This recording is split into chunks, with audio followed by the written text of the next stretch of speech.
За яг одоо Тархтай голын хөндий судалгаа хийж байгаа археологийн судалгааны баг маань энэ жил хоёр төрлийн үндсэн чиглэлээр судалгаагаа хийж байгаа. Нэг хэсэг нь бол өмнө илрүүлсэн байсан, өмнө олон жилийн хайгуулын үр дүнд илрүүлсэн байсан хэсэг сууцны төрлийн одоо дурсгалыг өөрөөр хэлбэл өмнөх үеийн хүмүүсийн амьдарч аж ахуй эрхэлжсэн ийхүү одоо сууцны үлдэгдлийг илрүүлж бүртгэсэн байсан дурсгалыг наривчлан малтах судалгаа ажлыг бол бид нар хийгээ явж байгаа.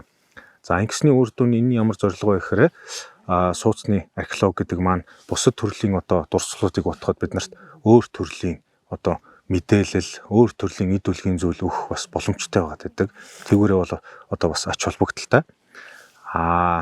Нөгөө нэг хэсэг баг маань одоо хөрсөнд орох танталтын одоо судалгааг бол явуулж байгаа.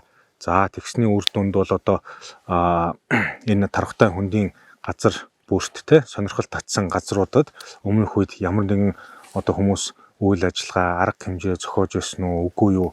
Ялангуяа энэ асуудал нь бол энэ хэрэгсүүрүүдийн эргэн тойрон орчимд бид нар бол одоо судлаачид зөвхөн таамаг төдий бол байдаг, амтан тагтаг, янз бүрийн одоо ёслол үйлддэг гэсэн л одоо таамаг байдгаас биш. Яг одоо энд ингээд гал түлжээ, энд ингээд одоо шашны үйлдэл хийж ч гэдэг юм. Энд ингээд хүмүүс бөөгнөрөөд ямар нэгэн арга хэмжээ үйл явдал өрнүүлдэг байсан гэсэн бол одоо яг харуулах ийм одоо эд мөрийн баримт бол одоогор бас харцангуй бас маш бага байдаг л та. Тийм болохоор нөгөө талын судалгаа маань энэхүү одоо чиглэсэн ийм судалгаануудыг бол бид нар өнөөдөр бас хийгээд явж байгаа. Энийний цаад зорилго нь юу вэ гэхээр энэ одоо хаавсын хэрэгсүүрүүдийн барьж байсан, ашиглаж байсан байх үед, өөрөөр хэлбэл хүрлийн хожуу үед хамаарагдах ийм одоо хөрсөнд, тухайлбал тухайн үеийн одоо хөрсний төвшөнд ямар нэгэн одоо хүмүүсийн хайсан хог хаягдал, эсвэл одоо эдээ ундаа боловсруулж исэн тийм одоо галын оромч гэдэг юм уу. Эсвэл одоо олон хүн нэг дор цуглараад дагтаршуулсан тийм одоо шорооны хэсэг